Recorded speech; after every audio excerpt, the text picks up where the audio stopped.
ఒంగోలు యాదవ ఆత్మీయ సభ స్థానిక గోపాలనగర్లో ఘనంగా నిర్వహించారు. ఈ కార్యక్రమానికి ముఖ్య అతిథిగా ఒంగోలు ఎమ్మెల్యే మాజీ మంత్రి పాలి శ్రీనివాసరావు హాజరయ్యారు. సుబ్బయ్య, కొల్లూరు సంజయ్ గారు, ఏర్ల కోటేశ్వరరావు గారు, ఏర్ల శేషమ్మ,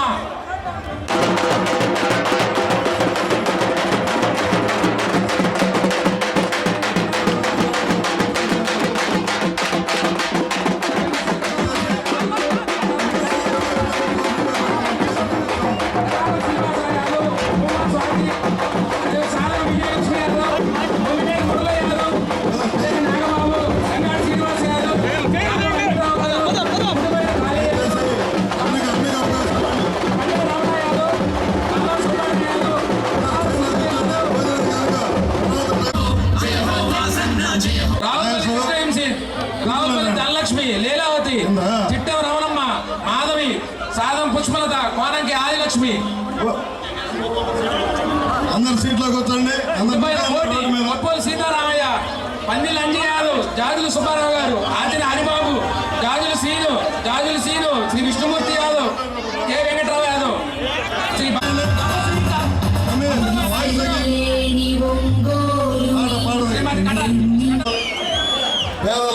పెన్నిధి బడుగు బలహీన వర్గాలకు సంబంధించి మరి అదేవిధంగా ముఖ్యంగా యాదవుల పక్షపాతి మరి గౌరవనీయులు పూజ్యులు బాలినేని శ్రీనివాస్ రెడ్డి గారిని మాట్లాడవలసిందిగా కోరుతున్నాను. వైఎస్ఆర్ కాంగ్రెస్ పార్టీ పట్టణ కాంగ్రెస్ అధ్యక్షులు కటారి శంకర్ గారికి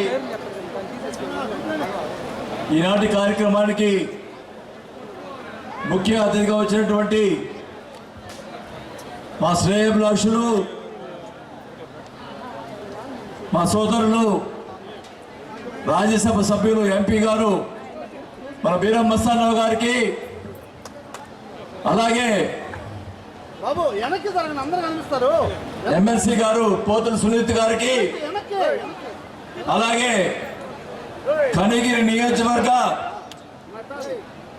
వైఎస్ఆర్ కాంగ్రెస్ పార్టీ అభ్యర్థి దద్దాల నారాయణ యాదవ్ గారికి,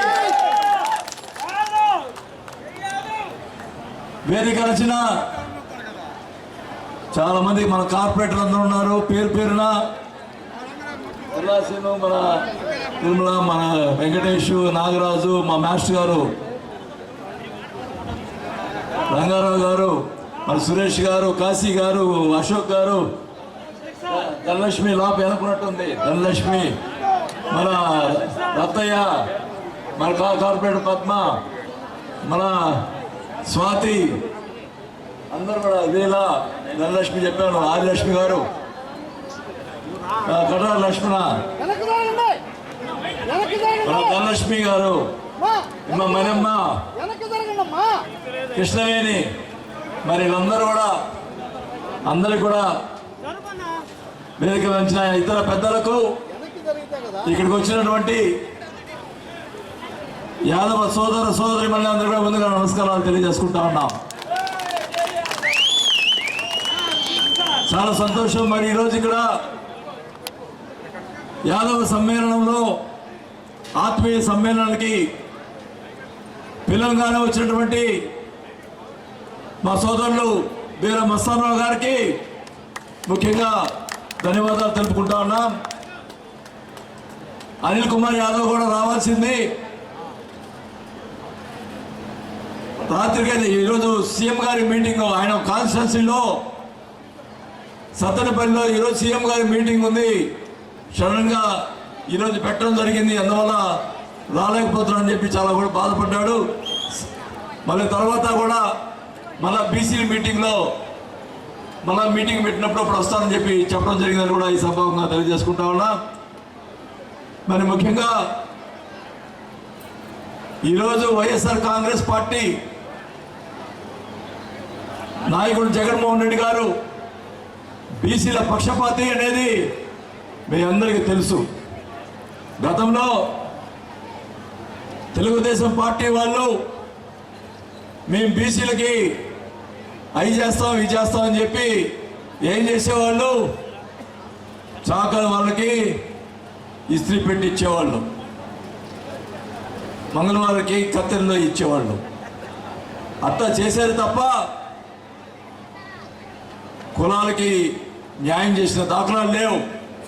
ఈరోజు జగన్మోహన్ రెడ్డి గారు బీసీలు కాదు, ఎస్సీలు అందరికి కూడా పేద బడుగు వర్గాల కోసం ఎన్నో పథకాలు పెట్టి ఈరోజు ముందుకు పోతున్నటువంటి వ్యక్తి జగన్మోహన్ రెడ్డి గారిని కూడా తెలియజేసుకుంటా ఉన్నాం. ఈరోజు మీరు చూస్తున్నారు తెలుగుదేశం పార్టీ వాళ్ళు చేసే చేష్టాలు కూడా. ముఖ్యంగా మనం చూశారు ఎలక్షన్ టైంలో ముసలి వాళ్ళు, పెన్షన్దారులు, వాళ్ళకి జగన్మోహన్ గారు పెట్టిన వాలంటీర్లు ఇవ్వకూడదట పెన్షన్లు. మరి వాళ్ళని మరి ఆఫీసులు పోయి తెచ్చుకోవాలట. దాని మీద కోర్టుకేసి వాలంటీర్లు ఇవ్వకూడదు పెన్షన్లు అని చెప్పారు. గతంలో ఆయన ఇవ్వలేదు. ఎప్పుడో 1వ తేదీ ఇవ్వాల్సిన పెన్షన్ 7వ తేదీ 8వ తేదీ ఇచ్చేవాళ్ళు. కానీ ఈరోజు జగన్మోహన్ రెడ్డి గారు వచ్చిన తర్వాత 1వ తేదీ పొద్దున్నే తలుపు తట్టి ముసలి వాళ్ళకి ఇబ్బంది లేకుండా మరి పెన్షన్ ఇచ్చినటువంటి జగన్మోహన్ రెడ్డి గారిని ఆ పెన్షన్లు ఆపేదాని కోసం ఎంత పేదవాళ్ళని మరి ముసలి వాళ్ళని అవ్వాతాతల్ని ఎంత ఇబ్బంది పెట్టారో ఒక్కసారి ఆలోచించాలని కూడా తెలియజేసుకుంటా ఉన్నాం. దానివల్ల ఈ రాష్ట్రంలో చంద్రబాబు నాయుడు గారు 33 మందిని పట్టులో పెట్టుకున్నాడని కూడా తెలియజేసుకుంటా ఉన్నాం. ఈ పెన్షన్ల వల్ల ఎండలో పోయి పెన్షన్లు తెచ్చుకోలేక ఈ రాష్ట్రంలో 30 మంది ముసలి వాళ్ళు చనిపోవడం జరిగింది. ఇది న్యాయం అని అడుగుతా ఉన్నాం. చంద్రబాబు నాయుడు ప్రభుత్వం వస్తే ఇదే పరిస్థితి ఉంటుందని కూడా తెలియజేసుకుంటా ఉన్నాం. కానీ ఇప్పుడేం మాట్లాడతాడు ఇన్ని గతంలో ఏంది ఇన్ని సంక్షేమ పథకాలు ఇస్తున్నారు, రాష్ట్రం శ్రీలంక అయిపోద్ది అన్నాడు. మరి ఇప్పుడేం మాట్లాడుతున్నాడు? ఎలక్షన్ వచ్చేటప్పటికి నేను ఆ పథకాలు ఇస్తాను, ఈ పథకాలు ఇస్తానని చెప్పి ఇష్టం వచ్చినట్టు వాగ్దానం చేస్తున్నాడు. ఇచ్చేదైతే కదా, ఇచ్చేదైతే చాలా ఏమైనా పర్వాలేదు, జాగ్రత్తగా చూసి చెప్తాడు. ఇవన్నీ ఏదైనా చెప్పచ్చు, నేను అది చేస్తాను ఇది చేస్తామని. కానీ జగన్మోహన్ రెడ్డి గారు ఆయన చెప్పిన పథకాలు ఖచ్చితంగా అమలు చేసి తీరుతానని కూడా ఈ సభకు తెలియజేసుకుంటా ఉన్నాం. మీ అందరూ తెలుసు, ఆయన చెప్పినట్టు మాటలు 90% ఆయన చేసినటువంటి వ్యక్తి జగన్మోహన్ రెడ్డి గారిని కూడా తెలియజేసుకుంటా ఉన్నాం.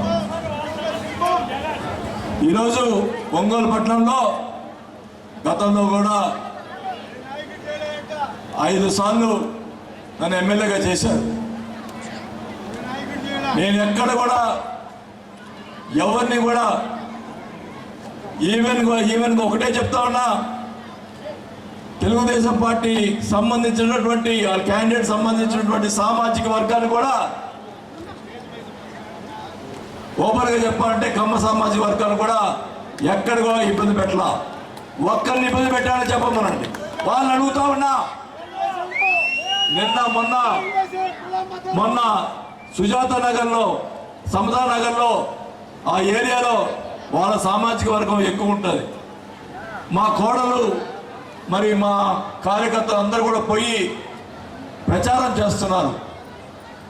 తలుపులు వేశారు. అందముందు కూడా పోయినసారి కూడా మీకు గుర్తుంటుంది, ఖమ్మపాలెంలో రానికుండా చేశారు. అయినా నేను సర్దుకున్నా. అధికారం వచ్చిన తర్వాత ఎవరి మీద నేను ఇబ్బంది పెట్టలా. కానీ ఈరోజు నాకు జరిగినటువంటి పరిస్థితి చూస్తే వాళ్ళు మా కోడల్ని దుర్భాషలాడి ఇష్టం వచ్చినట్టు ప్రవర్తించారు. తర్వాత మీరు ఆ మాట్లాడిన మాటలు క్యాసెట్ కూడా ఉంది. మామూలుగా మాట్లాడాల, అది మనం నోటితో మాట్లాడే మాటలు కాదు, ఆ బూతులు. మేము 5 సార్లు ఎమ్మెల్యే అయ్యి మేము ఒక కుటుంబం గౌరవంతో బతికాం. మరి మా ఇంటి కోడలైన నా కూతురు లేరు, నా కోడలైన కూతురైన అమ్మాయి, ఆ అమ్మాయిని దుర్భాషలాడి నేను చెప్పరాని కూడా మాట్లాడి ఇబ్బంది పెట్టినా, కొన్ని చెప్పేది కూడా కాదు, చేస్తే అతను మాట్లాడతాడు. జనార్దన్ నిన్న అమ్మాయిలు పెట్టుకొని ఆడవాళ్ళు పెట్టుకొని రాజకీయం చేస్తున్నాడు అన్నాడు. నేను 5 సార్లు ఎమ్మెల్యే, అంత నీచమైన అంత నీచంగా కనిగిరి ఆ రాజకీయం చేసే అంత నీచుడు కాదని కూడా ఈ సందర్భంగా తెలుసుకుంటా ఉన్నాం. ఇంటి అమ్మాయిని పరువు బయటకు పెట్టి చేసే అంత నీచంగా నేను దిగజాలేదని కూడా తెలుసుకుంటా ఉన్నాను. నేనైతే ఒకటే చెప్పాను, అదే నీ కూతురికి జరిగితే నువ్వేం చేసేవాడు అని అడుగుతున్నా. నీ కూతురు కూడా తిరుగుతుంది, మీ భార్య కూడా తిరుగుతుంది, మన వాళ్ళు ఏమైనా ఆపితే నువ్వేం చేస్తావు అని అడుగుతా ఉన్నా. నేనైతే ఏం చేసేవాడిని చెప్పినా, నేనైతే అతను ఏదో మాట్లాడుతూ ఉన్నాడు, దొంగ రాజకీయాలు, దొంగ మాటలు. నేనైతే భగవాన్ సాక్షి చెప్తున్నాను, నేనైతే ఏం చెప్పేవాడిని అంటే, మా కార్యకర్తలు తెలియకుండా తప్పు చేశారు, క్షమించండి అని చెప్పేవాడిని.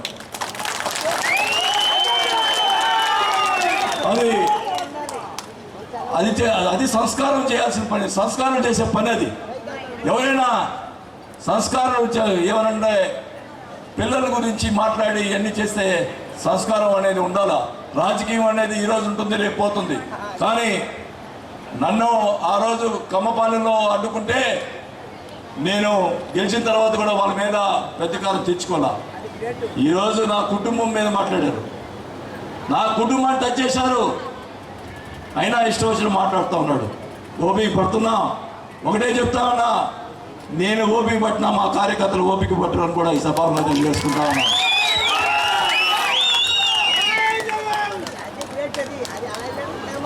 ఈరోజు మీ అందరు కూడా నాకు ఎప్పుడు కూడా ఒంగోలులో యాదవ్ సోదరులు ఎప్పుడు కూడా అండగా ఉంటారు. నా ఇంట్లో ఎప్పుడు చూసినా,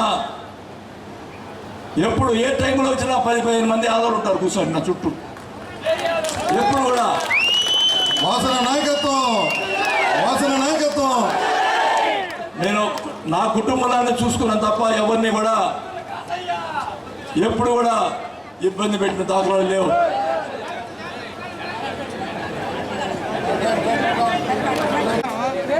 యాదవులు కూడా మా కుటుంబానికి అనుకున్నాను తప్ప నాకెప్పుడు కూడా కులాలు మతాలు ఎప్పుడు చూడలేదు. నేను అందరినీ జిల్లాలో యాదవులకి అత్యధిక ప్రాధాన్యత యుద్ధం జరుగుతుందని కూడా ఈ సభగా తెలియజేసుకుంటా ఉన్నాం. మీ అందరూ తెలుసు, మన జిల్లాలో యాదవులకి పక్క నియోజకవర్గంలో 2 సీట్లు ఇవ్వడం జరిగింది. ఇప్పుడే వచ్చినటువంటి బొర్రా మధుసూదన్ యాదవ్ గారు నందిపూర్ నియోజకవర్గంలో పోటీ చేస్తా ఉన్నారు. ఖచ్చితంగా 2వసారి ఎమ్మెల్యే మళ్ళా అసెంబ్లీకి వస్తాడని చెప్పి కూడా ఈ సభాముఖంగా తెలియజేసుకుంటా ఉన్నాం. అలాగే సామాన్యుడు ఆయన కొద్దిగా మధుసూదన్ యాదవ్ డబ్బునోడులే. సామాన్యుడు దద్దల నారాయణ, మరి ఆయన కనిగిరి నియోజకవర్గంలో పోటీ చేస్తా ఉన్నారు. ఒకటే చెప్తున్నా, ఇంతరా కనిగిరి నియోజకవర్గంలో ఏ కులం ఎక్కువ ఉంటుంది? అక్కడ రెడ్డిస్ ఎక్కువ ఉంటారు. రెడ్డిస్ ఎట్టా వైసీపీకి వేస్తారు. యాదవ్ కూడా మరి సామాన్యుని యాదవ్ను గెలిపించాలనే ఉద్దేశంతో జగన్మోహన్ రెడ్డి గారు కనిగిరి నియోజకవర్గంలో పెట్టారని కూడా ఈ సభగా తెలియజేసుకుంటా ఉన్నాం. అంటే గెలిచే సీట్లో వీళ్ళిద్దరిని పెట్టడం జరిగింది. వీళ్ళిద్దరు ఖచ్చితంగా వైఎస్ఆర్ పార్టీ గెలిచి తీరుతుందని కూడా ఈ సభగా తెలియజేసుకుంటా ఉన్నాం. ఈ జిల్లాలో 2 యాదవ్ ఎమ్మెల్యేలు గెలిచి తీరుతారని కూడా తెలియజేసుకుంటా ఉన్నాం. మీ అందరి ఆశీర్వాదంతో రేపు జరగబోయే ఎలక్షన్స్ లో ఒంగోలులో నన్ను 6వసారి సిక్సర్ కొట్టిస్తే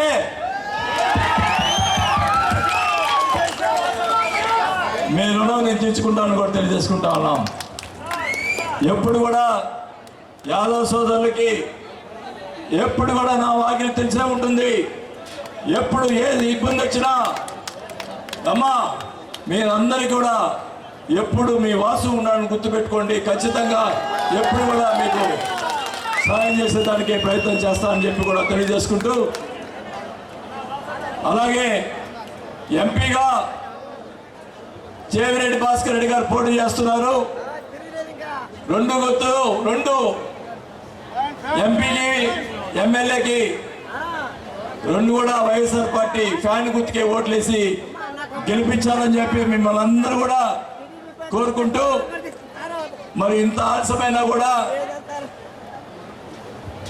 మరి మీరందరూ కూడా ఈ కార్యక్రమానికి విజయవంతం చేసినటువంటి యాదవ సోదరులకి, మరి ఈ కార్యక్రమాన్ని ఏర్పాటు చేసినటువంటి మా నాయకులందరూ కూడా, యాదవ నాయకులందరూ కూడా ఎప్పుడు కూడా నేను కృతజ్ఞతై ఉంటానని చెప్పి కూడా తెలియజేసుకుంటూ, మీ రుణాన్ని తప్పకుండా తీర్చుకుంటానని కూడా తెలియజేసుకుంటూ, మరి ఈ కార్యక్రమానికి విచ్చేసినటువంటి అందరికీ కూడా మరి ఒకసారి నా ధన్యవాదాలు తెలుపుకుంటూ సెలవు తీసుకుంటా ఉన్నా.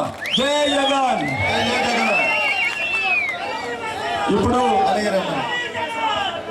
ఇప్పుడు ఆలస్యంగా వచ్చాడు మా